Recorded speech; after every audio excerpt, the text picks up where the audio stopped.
Versus accounting से अगला topic है accounting and accountancy. Accountancy is knowledge whereas accounting is the action और process. Accountancy क्या है? अकाउंटेंसी एक नॉलेज है और अकाउंटिंग क्या है? एक्शन है।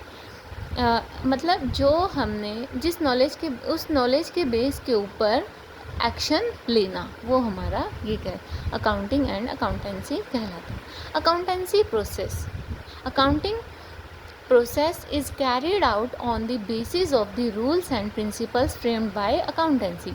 जैसे कि मैंने आपको बताया, जो हमारी अकाउंटिंग होती है उस अकाउंटिंग का मतलब होता है एक्शन लेना। अकाउंटेंसी के बेस पे मतलब नॉलेज के बेस पे हम एक्शन लेना, ये इसका मीनिंग है। Thus it may be said that accountancy is knowledge of accounting and accounting is the application of accountancy.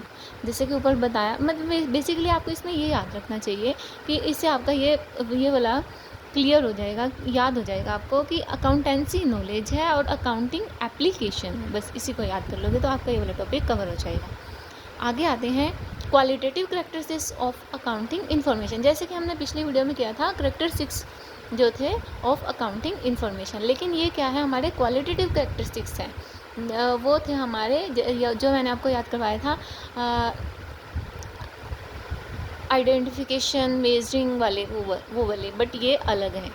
इसमें ये हमारे सीपीटी में भी हमें क्वेश्चन ये वाला पूछा जाता है कि qualitative characteristics of accounting information बताइए।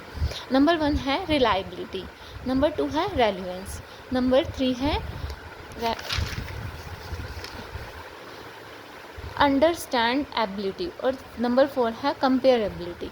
ये हमारे क्वालिटेटिव करेक्टरिस्टिक हैं। अब रिलायबिलिटी मीन्स ये होता है भरोसेमंद होनी चाहिए। जो हमने फाइनेंशियल स्टेटमेंट्स बनेंगे ना, क्या उन पर हम भरोसा किया जा सकता है? मतलब वो वेरिएबल होने चाहिए, भरोसेमंद होने चाहिए, फ्री फ्रॉम बायस होने चाहिए एंड मटेरियल होने चाहिए। उसमें किसी भी तरह का पक्षपात नहीं होना चाहिए।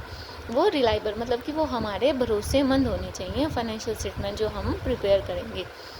आगे है रेलिवेंस, मतलब ये यूज़फुल होने चाहिए, रेलिवेंट टू यूज़ होना चाहिए। Should meet needs of users in decision making.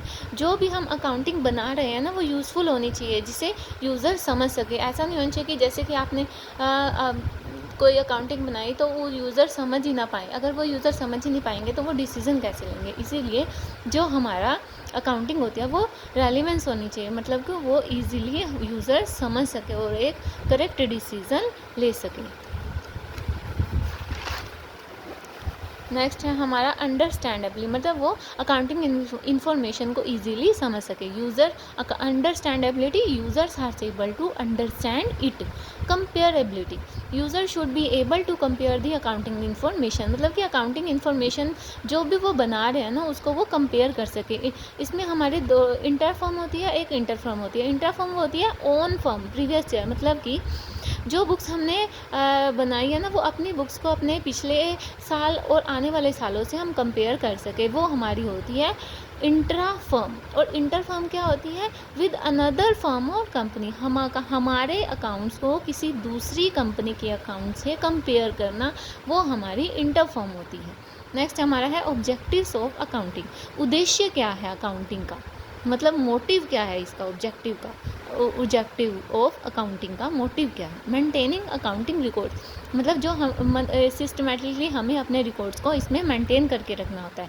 फिर जो हमने नेक्स्ट है हमारा determining P&L, profit and loss. जो हमने अकाउंट्स मेंटेन करके रखे थे ना उनका हमें प्रॉफिट एंड लॉस निकालना। फिर डिटरमाइनिंग फाइनेंशियल पोजीशन, इसमें क्या करते हैं कि जो भी हमने आगे रिकॉर्ड्स को मेंटेन कर रखा है उसके बेसिस के ऊपर हमें एसेट्स कितनी हैं, लाइबिलिटीज़ कितनी हैं, इसके बारे में जानना। फैसिलिटेटिंग मैनेजमेंट को हर चीज़ फैसिलिटेट करना कि वो एक करेक्ट डिसीज़न ले सके। Providing accounting information to users, फिर क्या करना है? हमें अपनी जो सारी की सारी इन्फॉर्मेशन है वो हमें यूज़र्स को प्रोवाइड करनी होती है। यूज़र्स कौन से होते हैं? जैसे कि इंटरनल यूज़र्स होते हैं और एक्सटर्नल यूज़र्स होते हैं। प्रोटेक्टिंग बिजनेस एसेट्स, ये जो हमारी एसेट्स होती हैं उनको प्रोटेक्ट करना। एसेट्स के बारे में आगे आपको बताया जाएगा। एसेट्स ये काफ़ी टाइप की होती हैं।